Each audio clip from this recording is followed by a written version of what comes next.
everybody, thanks for joining me today. I'm Jackie and I create mosaics using sea glass. And today I'm going to show you how to make these lovely quilted sea glass mini art pieces.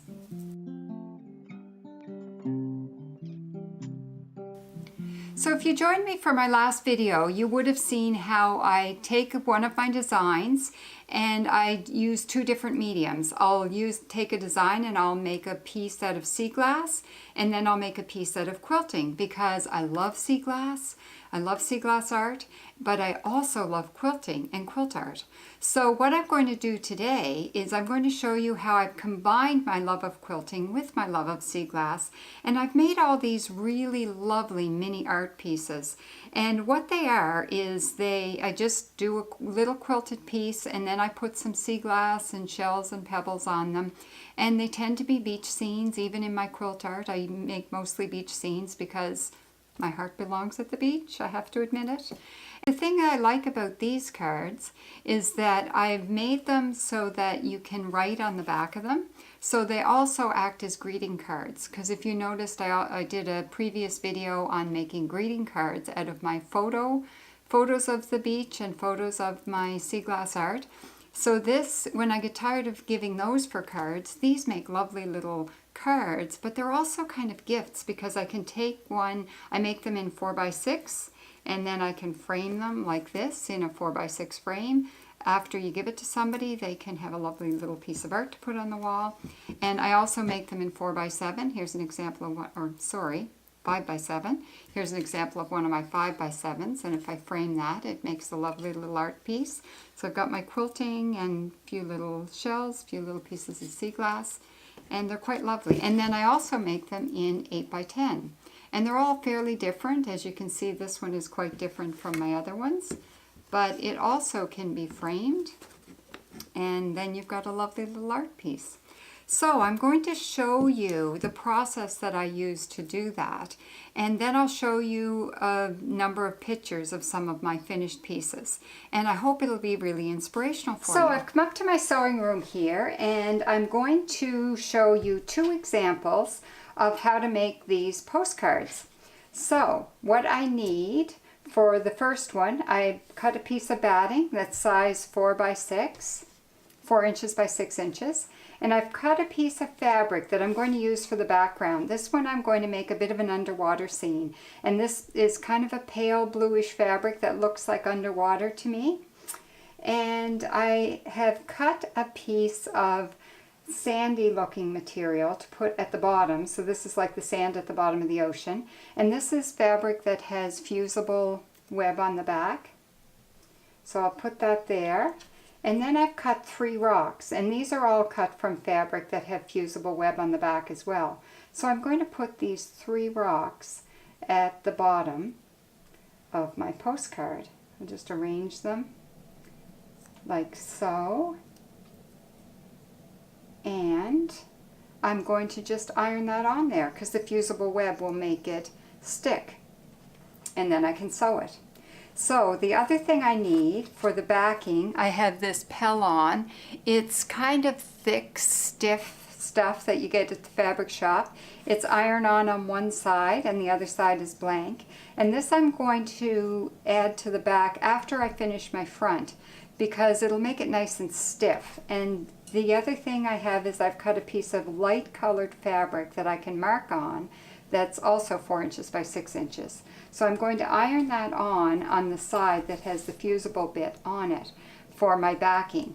I'm not going to sew that, I'm just going to sew the 2 pieces together when I'm done. So this, if you get these fine tip Sharpies, the fine point ones, I've got a whole bunch of them in different colors, and these are great for marking on the back of these. If you don't press very hard, they don't run or anything, and you can write a note to somebody, write whatever you like.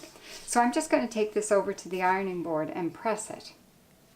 So I have this ironed on and it's ready to sew, and I have my machine set up with my free motion foot, and I'm just going to do free motion wavy lines back and forth so that the stitching looks similar to the waves of water underneath the water.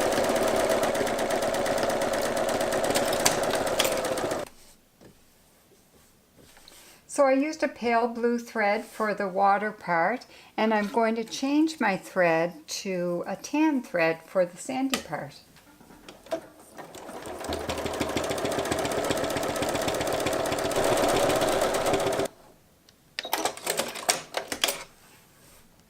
And there we go. I have the quilting done. I just have to trim it up so that it's nice and even around the outsides. So I trimmed this now so that it was 4 by 6. It's good to have your fabric a little bit bigger before you start. And now it's an exact 4 by 6. And one thing I'd really like to do on this one, I have this ball of yarn that's really kind of funky. And I'd like to put a few pieces of that yarn in here. I want to sew it in a way that it's going to look kind of like seaweed growing up from the rocks. So what I'll do here, I'm still going to leave my free motion foot on, but I'm going to put it on a zigzag and make it a bit of a small zigzag. And I'm going to just attach a few sprigs of this on, just to add some interest and some underwater bits happening here. I want the stuff to flow about in the bottom of the water. So there you go, there's one stripe of it, or one strip of it rather. That's kind of interesting, and it's got some little wavy bits on it. Just adds some interest and texture to the piece.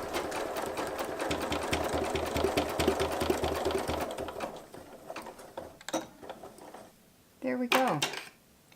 And then I'll just trim them at the bottom. And that's all the sewing I want to do on that one. So the second project that I'm going to show you is a beach scene. So what I'm going to do with this one, I have a piece of batting cut 4 by 6. And again, I have my pellon cut 4 by 6. And a piece of pale fabric, pale blue, that I'm going to iron onto the back and to use for the backing of my postcard. So for this one, what I've also done is I've cut a piece of fusible web. This is like Wonder Under or Steam a Seam.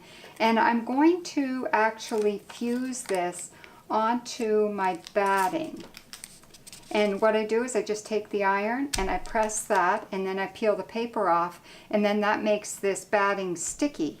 So if I put some fabric on it and then iron it, the fabric is going to stick to the batting. So I'll just take that over to the iron and do that. So there, I press that, and I just have to peel the paper off. And then my batting is all, it's going to be sticky. So what I'm going to do here is make a scene at the beach. So what I've done is I've cut a bunch of strips of fabric in colors that are fairly beachy. And I'm going to start at the top, and I'm just going to press these down. They're not very exact. I'm just putting pieces there that will kind of look like a beach scene. They're going to hang over the edge, but I can trim them after I finish sewing. There's kind of a shiny piece, adds a little bit of a shine to the landscape scene. This is like a mini landscape. And I'm not being very exact, I'm just putting them on wherever. And now I'm getting into lighter colors. And another light color here. And then I'm getting into a few sandy colors at the front.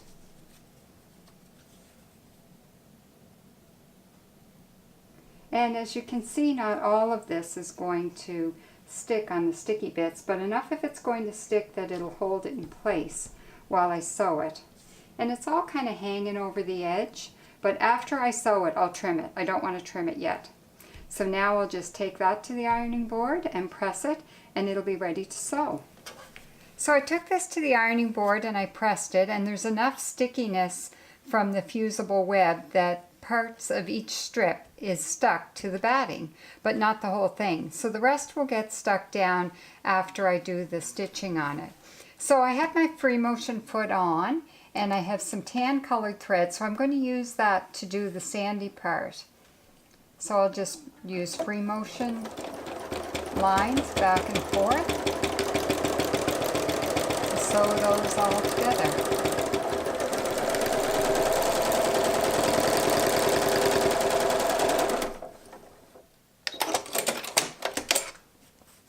There you go. Now I'm going to change to the blue thread, and I'm going to do the rest of it in blue.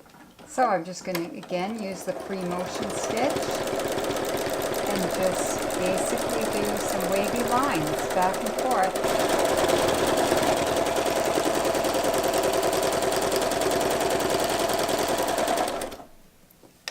So there you go. I have the quilting done on that, and it's making it look a little bit more interesting. So before I trim this piece down to 4x6, I want to put on 3 strands of beach grass. And I have this ball of yarn that's kind of like a thin brown yarn. So I've cut 3 strands, not to any particular length because I know that I can trim them up. And I'm going to use a double width of this. So I'm going to double it up. I've changed my foot on my machine to a couching foot, and I want to put these off to one side. So I'm going to start at the bottom and just put my yarn in there, feed it into the couching foot, and I'm going to sew this up a little ways. And I might try to make it go a little bit. I have a zigzag on there.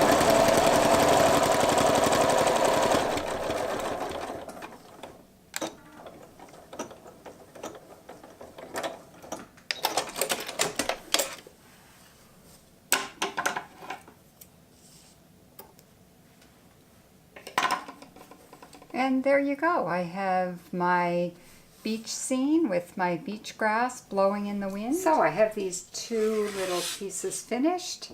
I just have to trim this one to 4x6. There we go. Now I have my backings here, and I have the fabric attached to the back. But before I put those on, I'm going to sew a few beads on. So I have both of those ready. On my underwater scene, I have this little bead that is like a fish. So I'm going to sew that on. And then I've got 3 little clear beads that I want to sew above, coming up like bubbles from the fish. And then I've gathered a few multicolored beads that I'd like to sew on around the bottom just to add some interest. So what I'll do is I'll sew those on before I put the backing on. And on this piece I have some coppery light beads that I'd like to sew on here, and I have some pale blue beads that I want to put out on the water to create a little sparkle out on the water, which always adds a little bit of interest. And then I have some kind of like pale peach colored beads that I'd like to sew kind of up around the fall grass just to add a bit more interest. And then after I sew the backings on, then I'm going to put on some sea glass just to finish it off. So here you go. I've sewed on all my little beads that I want on this piece, and now I have to put these 2 pieces together. I have the little art piece and I have the backing that I showed you from earlier. So I just put that on top of the backing, and I'm going to do a satin stitch all the way around. So in this case I've chosen a brown thread. The color thread I choose depends on the colors in my little mini piece, and I thought brown would provide a good frame for this. So I'm going to set my machine on zigzag, and I'll put it down to a 0.3 stitch length so that it goes around quite slowly and makes quite a thick, frame around the edge. So I'll just put this on here, I'll anchor it, and then I'm going to just sew all the way around.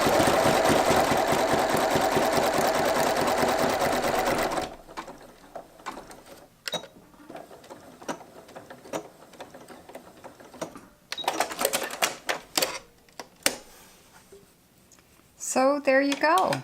I just trim off my little threads, and that little one is all framed.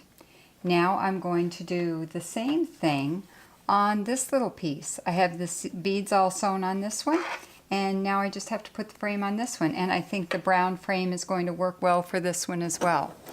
So